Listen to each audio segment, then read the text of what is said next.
Assalamualaikum warahmatullahi wabarakatuh. Ketemu lagi dengan kami Pemuda Tiada Galau Channel. Kesempatan kali ini kita melanjutkan pembahasan kita terkait dengan persiapan pemilu 2024. Bagi sahabat-sahabat Pemuda Tiada Galau yang ingin ikut kontestasi pemilu Pileg 2024, ikuti selalu channel kami sehingga bisa menambah wawasan dan pengetahuan dalam berkontestasi. Sebelum kita lanjutkan, kami mohon kepada para sahabat Pemuda Tiada Galau untuk selalu memberikan bantuan subscribe, share, like, dan komennya ya. Terima kasih yang sudah subscribe dan komen di channel kami.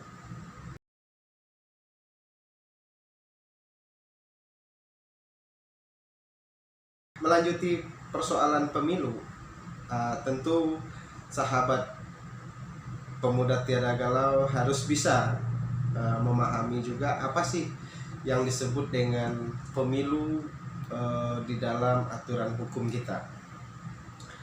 Nah, kalau kita berbicara pemilu, tentu kita harus tahu dasar utamanya adalah Undang-Undang Dasar 1945 sebagai konstitusi negara kita ya, yang menjadi dasar hukum. Gronomnya adalah Undang-Undang Dasar 45. Dalam ketentuan tersebut ada yang kita harus pahami, kedudukan dalam sebuah pemilu atau pileg ada lembaga yang namanya MK ya.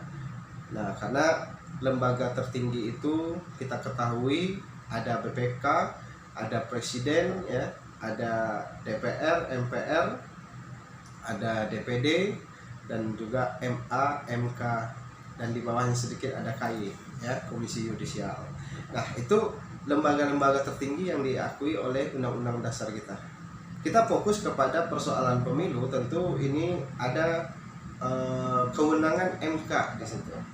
Apa sih kewenangan dari Mahkamah Konstitusi ya, yang harus kita tahu? Itu bisa kita lihat di ketentuan pasal 24C Undang-Undang Dasar 45. Tentuan tersebut memberikan kita dasar bahwa MK memiliki kewenangan pemilu. Kita lihat di dalam pasal 24 ayat 1 ya, Undang-Undang Dasar 45, Mahkamah Konstitusi berwenang mengadili ya pada tingkat pertama dan terakhir, final and binding sifatnya, yang putusannya bersifat final ya. 1. Menguji undang-undang terhadap Undang-Undang Dasar 45. Nah, ini terkait dengan persoalan ada aturan di bawah Undang-Undang Dasar yang disebut dengan undang-undang. Itu kalau bertentangan atau ingin diajukan uji material, maka dia harus ke MK.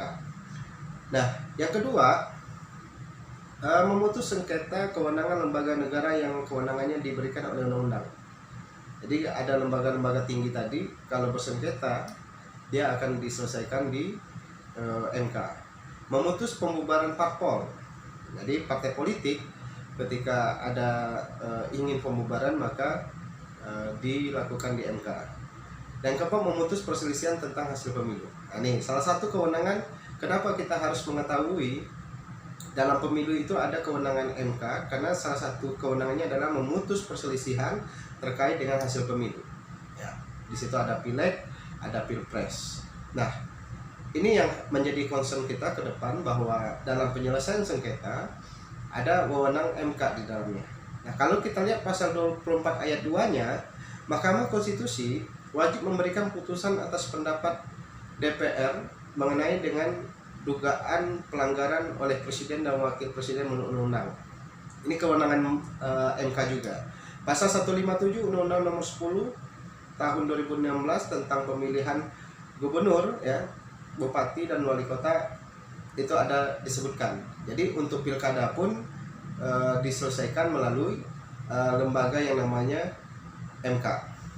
Fungsi MK itu sangat luar biasa ya, sebagai pembela konstitusi kita. Karena tadi ada di pasal 24 ya, 24C hasil amandemen Undang-Undang 45. Di situ kita bisa melihat ada yang namanya kewenangan dalam hasil pemilu. Nah, unsur dalam sebuah kegiatan pemilu ada yang disebut dengan demokrasi, partai politik, dan pemilu itu sendiri. Jadi proses itu ada 3 yang harus kita lihat. Terjadinya konstitusi tadi terkait dengan pemilu itu ada azas demokrasi, partai politik, dan pemilu itu sendiri. Nah, demokrasi itu apa? Itu yang merupakan kebebasan dasar di undang-undang politik ya. Itu azasnya. Itu rakyat pemegang kedaulatan. Itu azas dasar dalam pemilu. Nah, kebebasan dasar tadi di bidang politik itu diakomodir dalam bentuk partai politik. Nah, partai politik inilah yang disebut dengan peserta nantinya untuk pemilu. Nah, rakyat sebagai pemegang daulatan juga peserta, ya, peserta karena dia merupakan mempunyai kewenangan terkait dengan kompleksitasnya, jumlah, waktu, dan wilayah itu terkait dengan kedaulatan rakyat. Nah, mereka ini adalah peserta. Baru di situ akan ada penyelenggara negara, ya, penyelenggara negara dan pemerintahan. Kita lanjut peserta dan penyelenggara pemilu di Indonesia. Nah, kita harus lihat siapa saja peserta. Itu adalah partai politik atau gabungan partai politik. Nah, mereka ini yang akan menentukan nanti presiden dan wakil presiden dalam pemilihan umum nanti. Dan ada untuk khusus partai politik, mereka akan ikut dalam pemilu itu dalam hal pemilihan anggota DPR RI ya pusat, anggota DPRD kabupaten, anggota DPRD provinsi. Persorangan, ini masyarakat yang nanti akan ikut dalam pemilu dalam bentuk ikut kontestasi anggota DPD ya, Dewan Perwakilan Daerah. Nah, semua pemilu itu bermuara kepada nanti yang namanya Komisi Pemilihan Umum yang disebut KPU, di tingkat pusat KPU RI, di tingkat provinsi nanti ada KPUD-nya, dan juga ada KPUD di kabupaten. Pemilu itu atau pemilihan umum, teman-teman harus ingat azasnya adalah luber dan jurdil setiap 5 tahun. Nah, ini harus teman-teman ingat bahwa sahabat pemuda tiada galau harus paham bahwa pemilu itu azasnya luber jurdil setiap 5 tahun. Nah, ada kata-kata setiap 5 tahun. Itu harus sering dilupakan oleh masyarakat bahwa dalam azas itu ada yang namanya luber jurdil dan setiap 5 tahun. Kalau kita lihat bagaimana prinsip pemilu demokratis, itu harus kita mengacu kepada prinsip-prinsip pemilu ya, yang demokratis itu bagaimana. Yang pertama, kita harus tahu sistem pemilu ya. Sistem pemilu, election sistemnya bagaimana. Yang kedua, pengaturan distriknya. Nah, districtingnya harus ada. Nah, terus administrasi pemilu, election administration-nya, hak pemilih dan pendaftaran pemilih ya. Nah, ini untuk warga masyarakat. Terus kita lihat lagi ada namanya prinsip pendidikan kewarganegaraan dan informasi pemilih ya, civil education and voter information. Itu harus dilakukan oleh prinsip-prinsip pemilu. Kandidat ya, partai politik dan pendanaan kampanye ini harus ada. Akses media dan pelindungan kebebasan berbicara dan berekspresi di dalam kampanye nantinya. Nah, itu ada prinsip-prinsip pemilu yang demokratis, itu harus diatur. Pemungutan suara ya, ballotingnya harus ada. Pemantauan pemilu, election observation-nya. Nah, ini nanti akan ada lembaga-lembaga pemantauan pemilu yang dibuat secara khusus oleh pemerintah atau nanti ada yang dari masyarakat. Nah, baru nanti ada penyelesaian perkara pemilu, resolution of election dispute. Nah, ini harus ada diatur dalam pemilu kita. Kalau pemilu itu demokratis, maka prinsip-prinsip ini harus diakomodir dalam sebuah sistem gitu.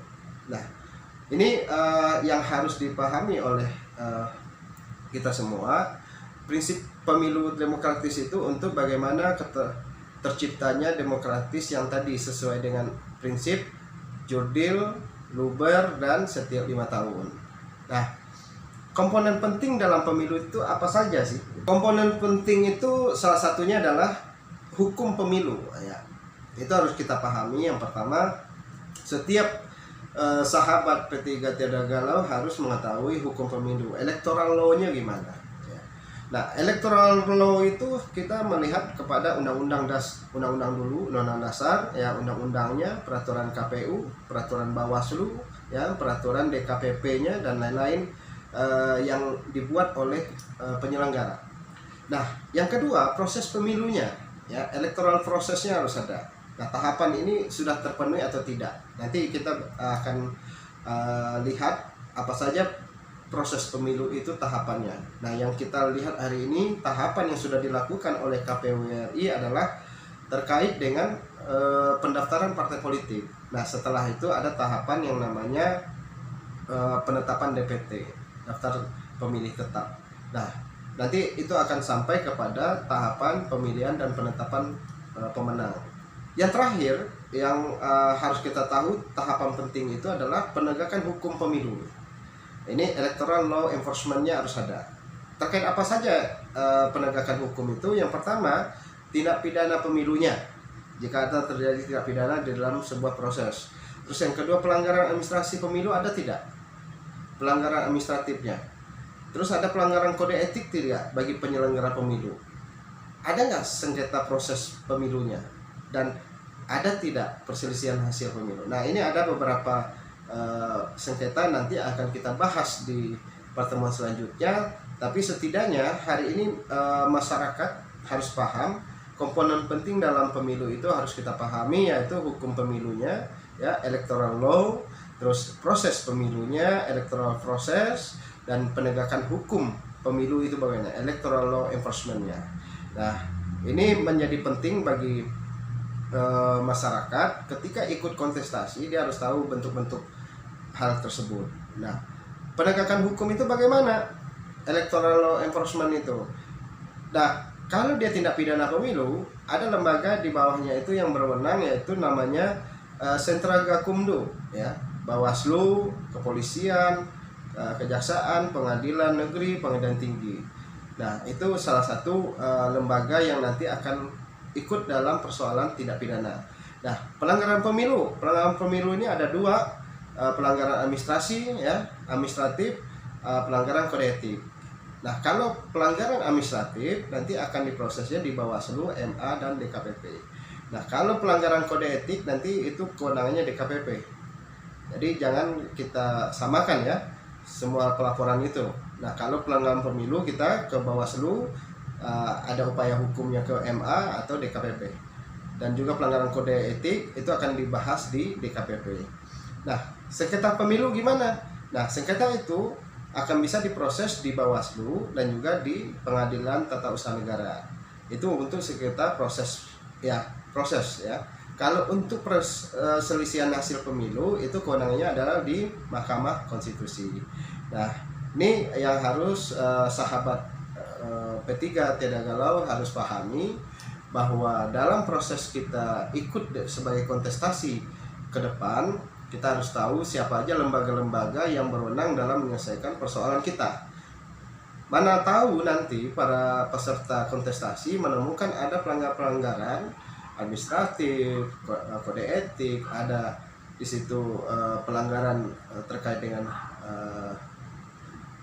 lembaga-lembaga penyelenggara, maka teman-teman sahabat pemuda Tiada Galau sudah mengetahui di mana dia harus melakukan penegakan hukum tersebut, lembaga mana yang berwenang.